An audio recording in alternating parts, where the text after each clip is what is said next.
Assalamualaikum warahmatullahi wabarakatuh. Selamat pagi. Baiklah, rekan-rekan, seperti biasa sebelum kita mulai perkuliahan, langkah baiknya kita berdoa dulu menurut keyakinan masing-masing. Berdoa mulai.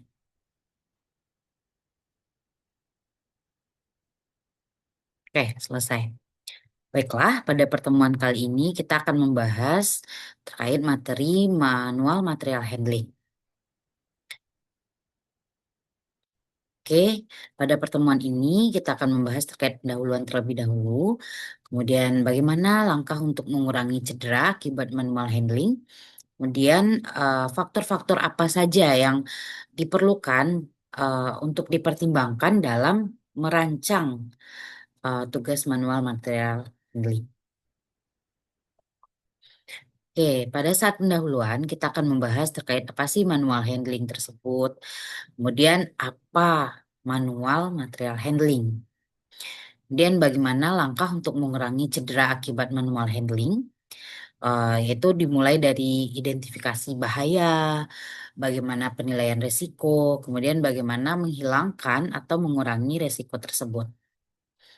Dan selanjutnya yang akan kita bahas yaitu terkait faktor yang perlu diperhatikan dalam merancang manual material handling tersebut. Misalnya seperti karakteristik dari fisik atau antropometri si pengguna, atau orang yang melakukan manual material handling, kemudian perbedaan usia dan juga jenis kelamin, selanjutnya faktor psikofisik atau motivasinya juga perlu dipertimbangkan, dan efek pada pekerjaan statis, dan postur atau teknik penanganan, selanjutnya terkait dengan karakteristik pemuatan, postur atau teknik penanganan, pegangan atau kopling, dan pengangkatan asimetris atau simetri beban, dan penanganan di lingkungan panas hingga organisasi kerja. Itu faktor-faktor yang perlu diperhatikan saat merancang manual material handling, yang mana akan kita bahas lebih lanjut uh, selanjutnya gitu ya. Oke, kita masuk dulu ke pendahuluan terkait manual material handling. Oke, ini bisa teman-teman lihat ya. Manual handling merujuk pada aktivitas apapun yang mengharuskan seseorang untuk menggunakan bagian manapun dari sistem otot atau rangkanya dalam interaksi dengan lingkungan kerjanya. Yang mana kegiatan ini mencakup mulai dari membawa, mulai dari pengangkatan, mendorong, menyolok, menarik, memegang, ataupun melempar. Ya. Manual handling juga menjelaskan kegiatan yang melibatkan tindakan berulang, postur tubuh yang berkelanjutan atau postur tubuh yang statis, sama paparan getaran. Oke, kita lanjut ke hmm, manual material handling. Menurut American Material Handling Society, manual material handling dinyatakan sebagai seni dan ilmu yang meliputi penanganan atau handling, pemindahan atau moving, pengepakan, packaging, penyimpanan, storing, dan pengawasan, controlling dari material dengan segala bentuknya. Selama ini, kebanyakan pekerja menganggap kegiatan manual material handling hanya sebatas pada kegiatan mengangkat, menurunkan, atau lifting atau lowering, padahal penanganan manual tidak terbatas pada kegiatan tersebut.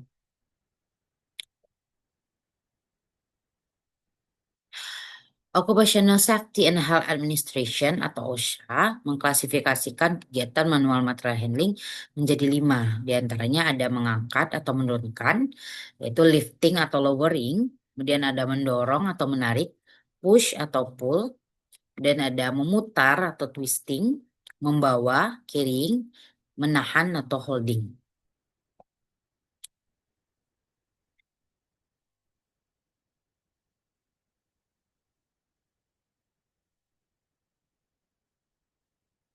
Oke, ini bisa teman-teman lihat ya, bahwasannya penyebab cedera di tempat kerja itu 36%-nya itu karena manual handling atau penanganan manual.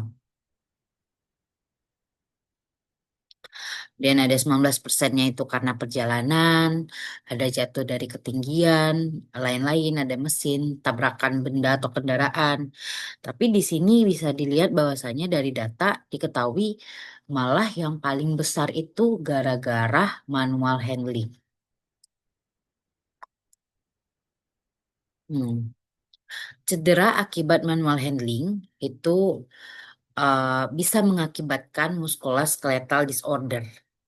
Yang mana muskuloskeletal disorder ini adalah cedera yang mempengaruhi tulang atau struktur jaringan lunak yang disebabkan oleh penanganan manual di tempat kerja. Contohnya meliputi terkilirnya ligamen, tegangnya otot atau tendon, cedera pada tulang belakang, sendi, tulang atau saraf, dan hernia perut. Gejalanya ada masalah nih di manual handlingnya itu bisa berupa sakit punggung atau leher, nyari pada pergelangan tangan, rasa sakit, nyeri sendi, dan lain-lainnya. Ini ada batasan berat yang boleh diangkat dan dibawa di berbagai negara. Ini bisa teman-teman lihat ya dari tabel. Nah, di Malaysia yang mirip ya dengan kita struktur tubuhnya, dia untuk laki-laki kisaran umur 16 sampai 18 tahun itu maksimum beban yang bisa diangkat itu sekitar 20 kilogram. Sedangkan perempuan sekitar 14 sampai 16 tahun itu 8 kilo. Jadi bisa dilihat ya, antara nih laki-laki umur 14 sampai 16 tahun 15, sedangkan perempuan cuma 8. Mana laki-laki ini dianggap lebih kuat gitu ya.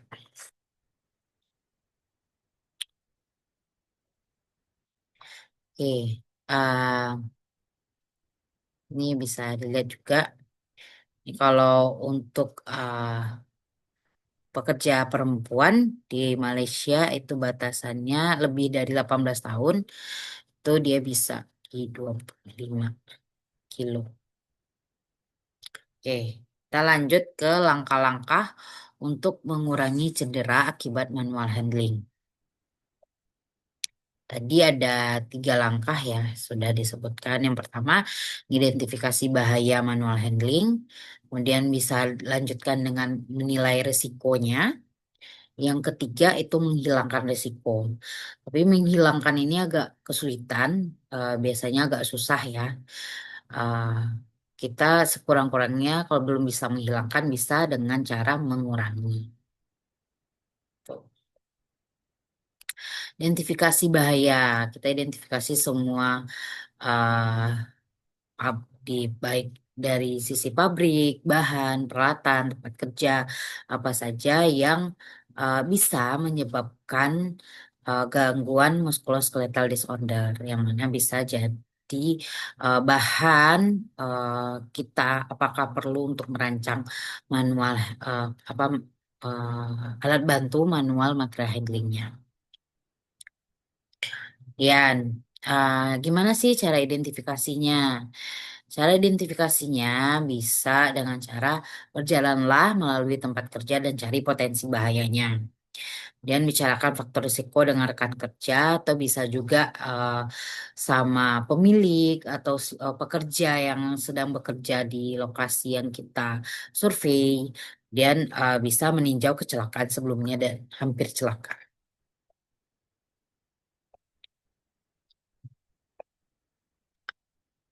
Dalam menilai risiko, kita bisa uh, mempertimbangkan faktor-faktor risiko yang perlu dipertimbangkan seperti postur tubuh, apakah uh, kegiatan tersebut membuat tubuh kita terpaksa, apakah ada pengulangan gerakan atau ada gerakan yang statis, Eh, Kemudian apakah ke, bisa dilihat dari kecepatan gerakannya, tata letak dan lain-lain gitu ya.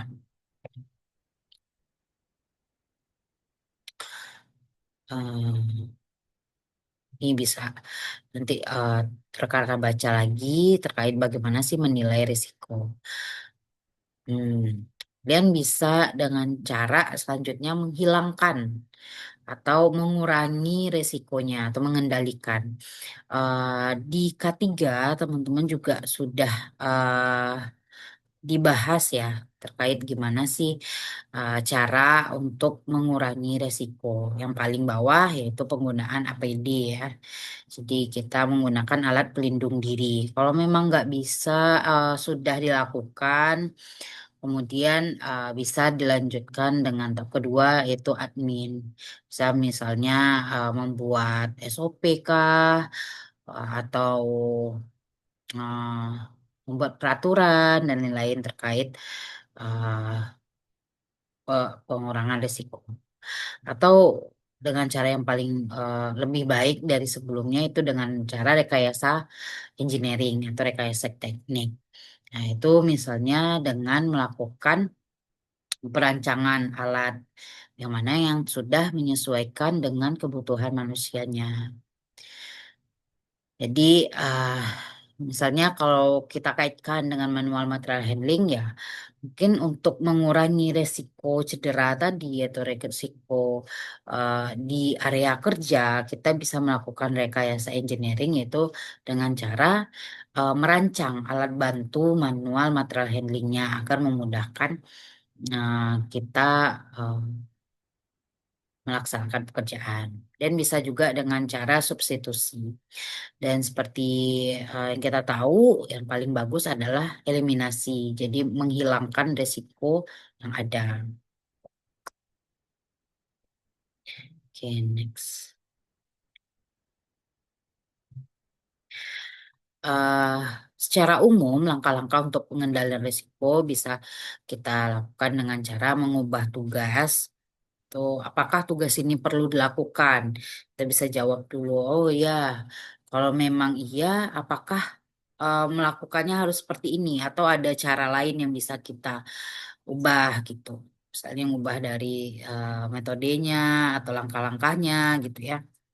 Dan ubah objek, misalnya mengemas ulang muatan berat ke dalam paket yang lebih kecil. Mungkin sebelumnya boxnya ukurannya 20 kilo gitu. Atau misalnya kayak angkat beras deh di pasar misalnya. Teman-teman lakukanlah pengamatan gitu ya. Ketika kita ngangkat beras yang 5 kilo dengan 20 kilo itu beda ya. Padahal kan sama-sama beras. Apakah bisa, misalnya objek yang kita gunakan, uh, yang ingin dikendalikan, apakah bisa dimuat dalam paket-paket yang lebih kecil sehingga tubuh kita tidak terlalu terbebani. Selanjutnya bisa gunakan alat bantu mekanis. Itu alat bantu untuk manual material handlingnya. Kemudian bisa dilakukan dengan ubah ruangan kerja, misalnya gunakan furniture yang ergonomis, atau pastikan meja kerja berada pada ketinggian optimal dan gitu ya. Atau bisa juga tata letaknya lebih didekatkan atau tata letaknya disesuaikan dengan alur produksinya gitu. Jadi lebih memudahkan dan mengubah sifat pekerjaan. Kemudian carilah pelatihan yang tepat.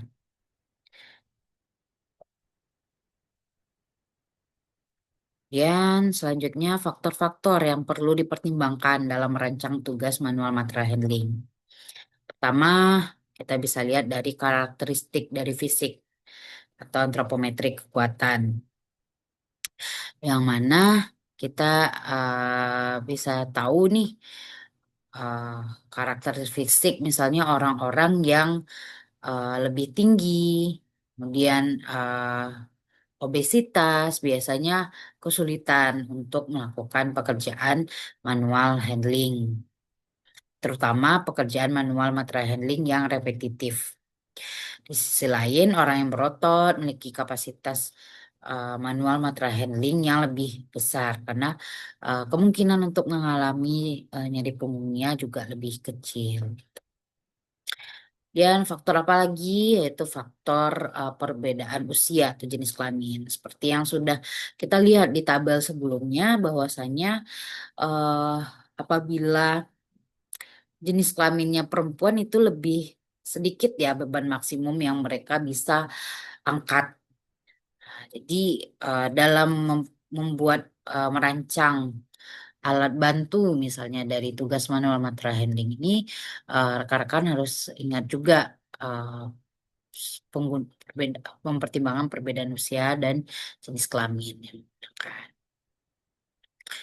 Nih, meskipun kemampuan fisik individu menurun seiring bertambahnya usia, jadi dianggap bahwasannya eh, usia itu harus diperlakukan sebagai faktor risiko dan pekerja yang lebih tua. Khususnya mereka berusia di atas 50 tahun tidak boleh ditugaskan pada pekerjaan yang menuntut fisik berat.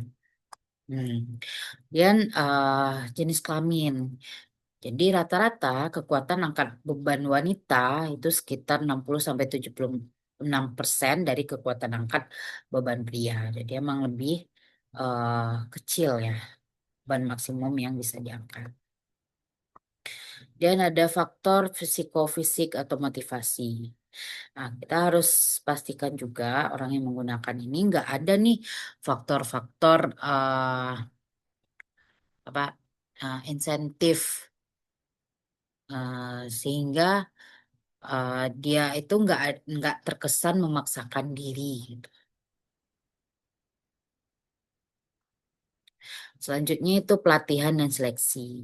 Jadi orang-orang yang sering berlatih atau berolahraga biasanya juga bakalan lebih eh, kuat untuk angkat beban.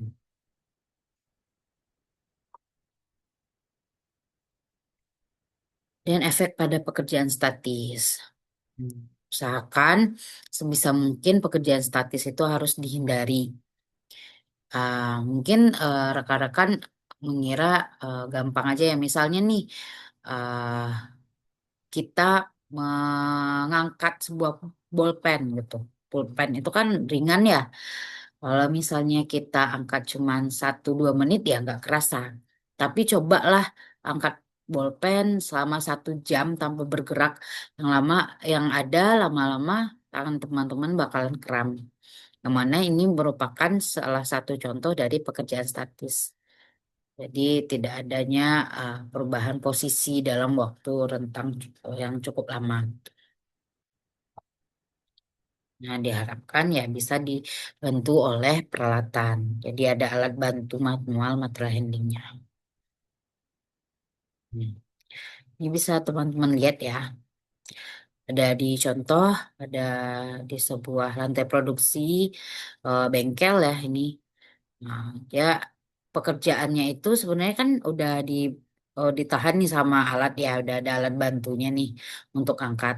Tapi karena pekerjaannya dilakukan masih di atas dari posisi normal, yang mana eh, bahunya juga sedikit terangkat, bisa dilihat ada risiko yang mungkin terjadi, bisa nyeri leher, bahu, tangan, punggung gitu ya.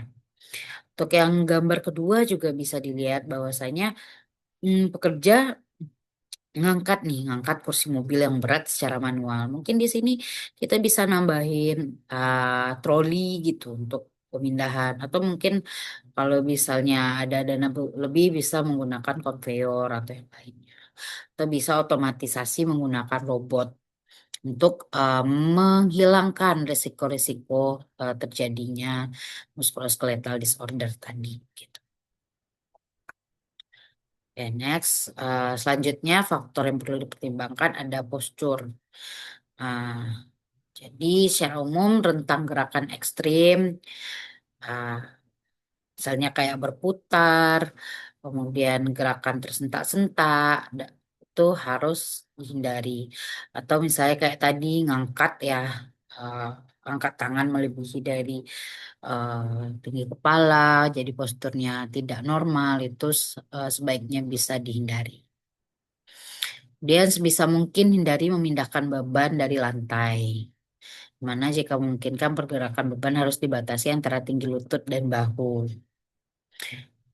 Hmm, dan mengangkat beban untuk mencapai dan melampaui ketinggian, terutama saat beban diangkat dari lantai harus dihindari juga. Dan karakteristik pemuatan. Beban harus kaku dan bentuknya simetris. Beban simetris juga memungkinkan stabilitas beban yang lebih baik. Jadi misalnya kayak mau ngangkat apa ya, misalnya mau ngangkat air gitu ya, air dari pakai gayung atau apa. Usahakan kedua tangan itu kisi atau kedua pokoknya tidak hanya membebankan di salah satu bagian tubuh saja gitu.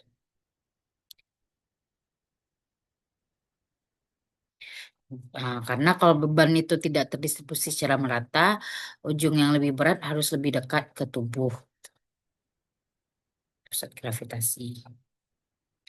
Ini misalnya contohnya, mana pekerja sedang mengangkut bagian dari mobil ya, mana pekerjaannya semuanya lakukan posisi berdiri.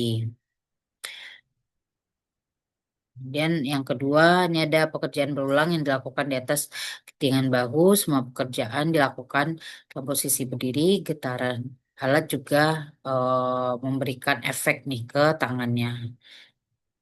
Hmm, Apa yang terjadi bisanya di leher dan jadi pada pergelangan tangan dan punggung atas. Kemudian mata lelah juga. Atau kepala juga lelah ya di lehernya.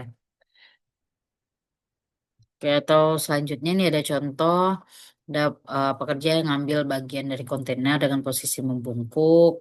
Mungkin kita bisa modifikasi nih posisi dari basket apa keranjangnya ini mungkin agak dimiringin jadi lebih gampang untuk dijangkau, nggak perlu membungkuk gitu ya. Dan ini ada lagi pengamatan pekerja yang menggunakan pengelasan titik api dan percikan asap gas berbahaya. Mungkin bisa dilakukan perbaikan, misalnya menggunakan alat bantu atau alat pelindung diri, gitu. Atau ada SOP boleh, tapi penanganannya itu misalnya maksimal cuma 5 menit atau yang lainnya. Penyediaan pegangan atau kopling. Menurut Gertz and Saxena, penyediaan pegangan dapat meningkatkan kapasitas angkat mulai dari 4% hingga 11,5%. Ah, dan Stock dan Cirillo juga melaporkan kisaran penurunan 4% hingga 30% pada berat angkat maksimum yang dapat diterima ketika kotak tanpa pegangan diangkat.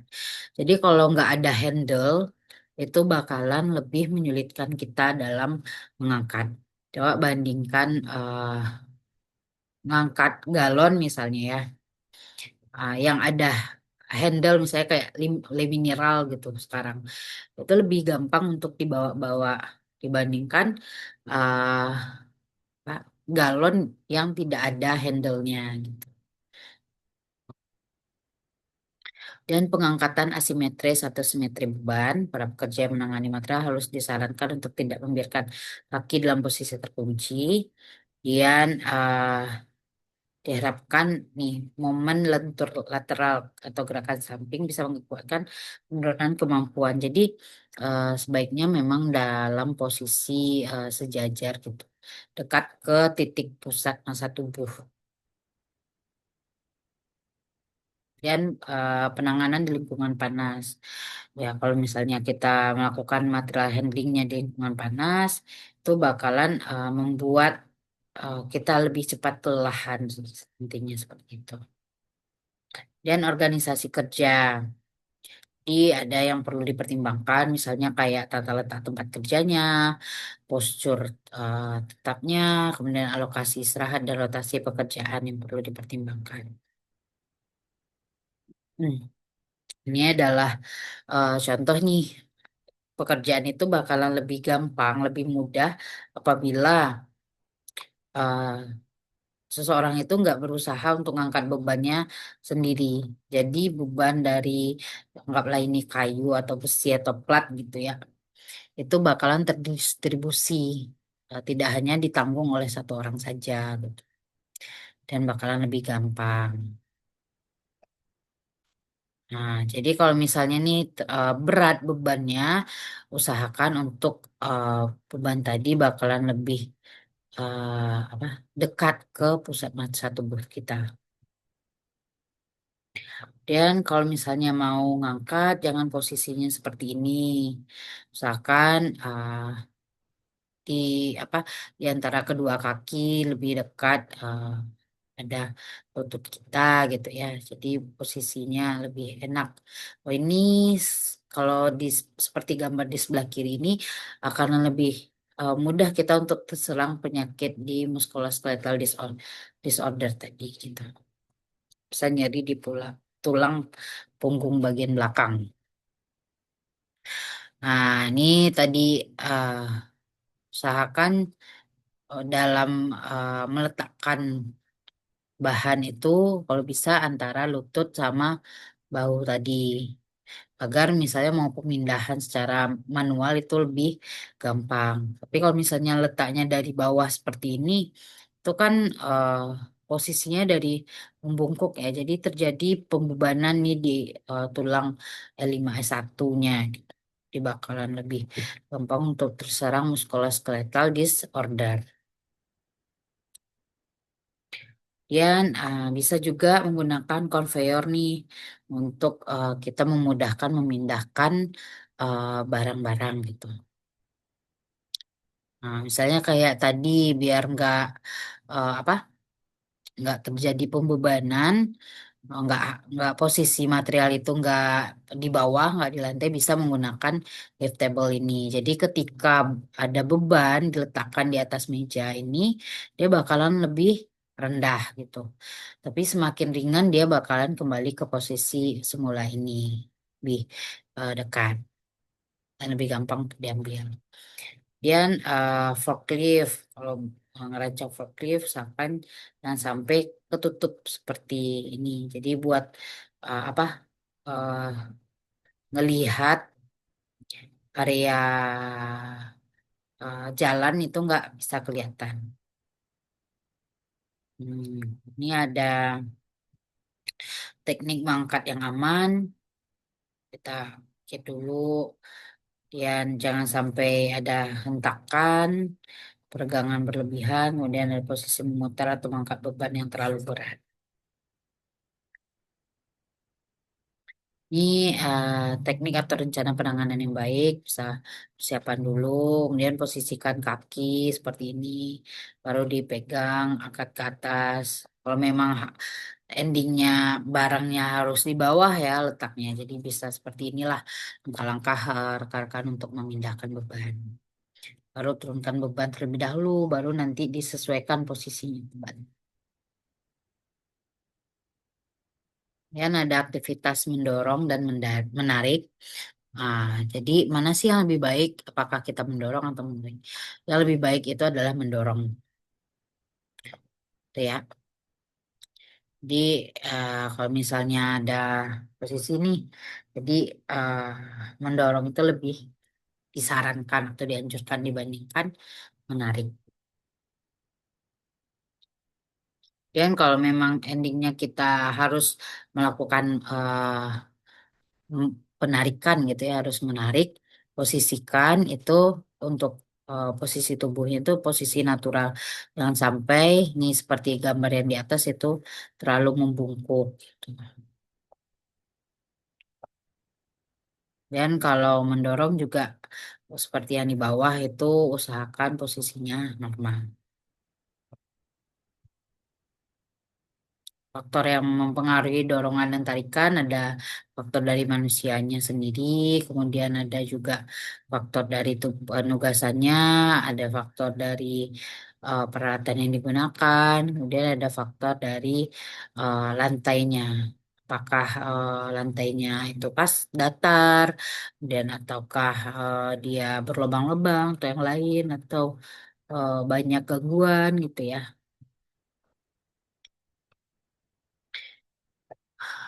Oke. Hmm.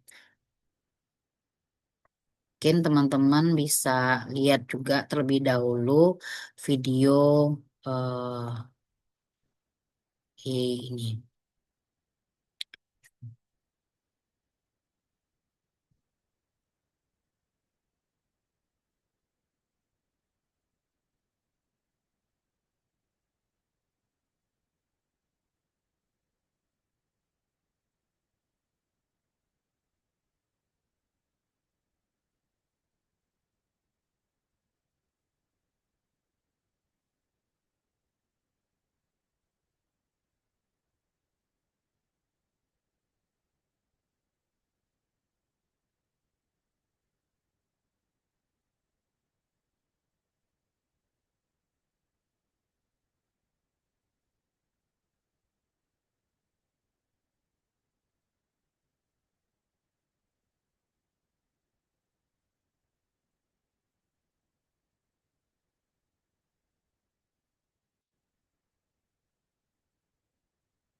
Bentar ya.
Back injuries and related strains, sprains, and ligament damage are some of the most common injuries in most industries throughout the world, often within the top 3 reported injuries at any given time. Contrary to popular belief, most back injuries are preventable. That's right, preventable. Many back problems are not the direct result of injury, but are the result of degeneration of the spinal discs. Over the years, through improper lifting, twisting, and bending, these delicate discs become worn and damaged and can cause extreme pain and affect your ability to perform your job and live your life the way you want to. For many years, employees were simply told to keep their back straight while lifting. Ergonomic engineers later determined that a ramrod straight spine was Ya, not misalnya necessarily the best penggunaan position for manual lifting and materialnya handling biar material. lebih gampang It dalam was determined that the pemindahan. spine should not be Ini totally straight, posisinya nih, but kept in its natural arahkan ke curvature as much as tubuh possible, gitu ya. as shown here. Warnings about bending your legs and not your back to keep those discs in their natural curvature should be taken as very good advice. This will allow the discs to spread evenly across your vertebrae, and pressure on the disc is Daripada applied kita evenly ngangkat, across mungkin the entire menggelindingkan surface lebih of the disc, not baik just gitu. on one part of it. Use the powerful muscles in your legs to do the lifting, instead of the weaker muscles in your back. Jadi usahakan However, lebih banyak research into back injuries betul and their causes and prevention is an ongoing ketika process. mengangkat itu lebih The purpose of this dekatkan training gitu program ke is to tubuh. provide you additional information that will take your back injury prevention techniques to the next level. That's why this program is titled Manual Material Handling, Back Injury Prevention, instead of simply Safe Lifting. This is because there is much more to material handling than lifting.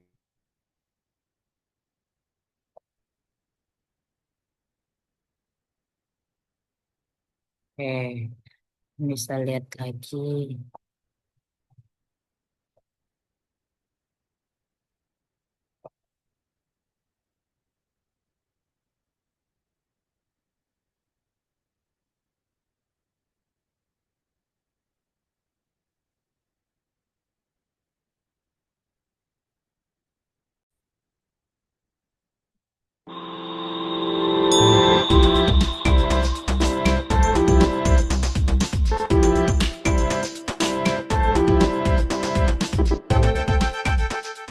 Our bodies are very much like the machines we depend on every day.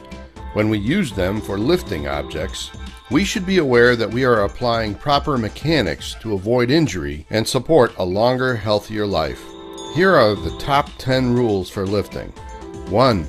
Do not try to lift objects if you are unable to get a good grip, even if they are not heavy. This includes Jangan items that are too angkat bulky, beban kalau nggak awkward, punya or too pegangan large yang to handle pas, securely. nah, 2. tubuhnya Don't nggak move or enak. lift objects by Kemudian yourself juga if they are dia heavier terlalu than 40 berat. pounds. Get help or use some type of Kalau mechanical misalnya aid. emang terlalu berat, kita 3. bisa pakai To pick tim up an atau bisa object that juga is lower than the level of your menggunakan alat waist, bantu keep your ya. back as straight as possible and bend at your knees and hips. Do not bend forward at the waist with your Jangan knees sampai straight. ini Use membungkuk the short untuk stop posisi position. pengangkatannya. 4. Never twist while under load. Turn your feet. Do not twist at the waist. Nah, jangan Twisting sampai takes nih your spine out of putar alignment nih, and posisi makes you badan kita vulnerable to putar-putar, injury. karena bakalan 5. membuat Stand with a seperti wide stance close to the object you are trying to pick up. Keep both your feet flat on the ground. Make sure you have firm, dry flooring. pastikan 6. untuk Straighten your knees bagus. in a smooth, steady motion. Don't jerk the load up. Jangan melakukan 7. pembebanan tiba-tiba. When reaching overhead, use a step stool or ladder to bring yourself up Kalau to the misalnya level of mau what you are ngambil reaching. sesuatu yang lebih tinggi daripada 8. kita, jangan Get coba your body as jangkau, close as karena bisa possible aja to kena the ke load. kepala ya. Keep your elbows in tight to your sides. 9. Always use 2 hands to lift a load. Gunakan kedua tangan. 10. Dalam Make sure you can see the top of what you are trying to lift. Any unseen object can slide off and strike your Nah, head, kalau misalnya ada face, objek yang or nggak kelihatan, ya eyes. bisa kena kepala. These are the top 10 lifting rules. Itu ya. Follow them to avoid injury. Aturan dalam masalah mengangkat beban.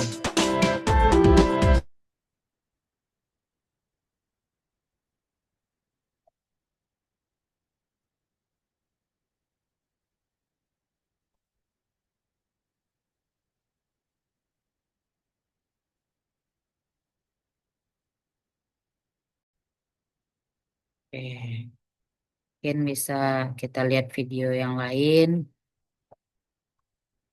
Ini contohnya. Manual Handling Risk Assessment Case Study 1. Barrel Handling. This case study shows a warehouse worker manually handling a large barrel. Walking into a warehouse environment, the worker approaches a large barrel marked with a Ini weight of 80 contohnya waktu kilograms. angkat Our beban yang terlalu character hunches berat, over and grips both sides of the dan barrel. dia juga Slowly besar and gitu with ya. great effort and strain, the worker tilts the barrel back slightly and then forward using the weight of their body. Bisa ya A udah risk assessment of gelindingin the gitu. task needs to be carried out in order to develop a better way of working which reduces or eliminates the risk of injury. This assessment should include looking at how the job is carried out, collecting information, for example, the weight of the load and the distance it must be carried, identifying risk factors with the job, and making changes to improve the job. Let's now look at the risk factors and problems encountered with this job. The load is too heavy and too large. It is also difficult to grasp. Dia juga susah These nih buat factors make the physical effort required to dijangkau. move the barrel too strenuous. Jadi butuh Once a risk physical effort assessment has been nih. carried out, a new system of work can be adopted to reduce manual handling, Jadi apa as sih yang bisa demonstrated kita in the following lakukan? sequence. Jadi kita bisa nih The barrel is now menambahkan, mounted on a specialized trolley. nih A pakai safety clip holds the troli. load securely in Kita place, and the rancang worker troli can yang wheel the spesial barrel to untuk its memang destination untuk easily, thereby reducing the risk of injury. Manual handling. itu. Assess to avoid, reduce, or reorganize. Oke. Ini contohnya yang lain. Manual Handling Risk Assessment Case Study 2. Material Handling System. In this case study, we see a worker lifting a bucket up a stairwell and emptying the bucket's contents into a chute.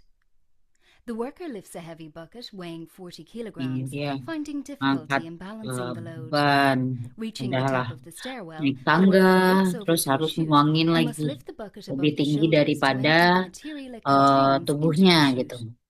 A risk assessment of the task needs to be carried out in order to develop a better way of working which reduces or eliminates the risk of injury.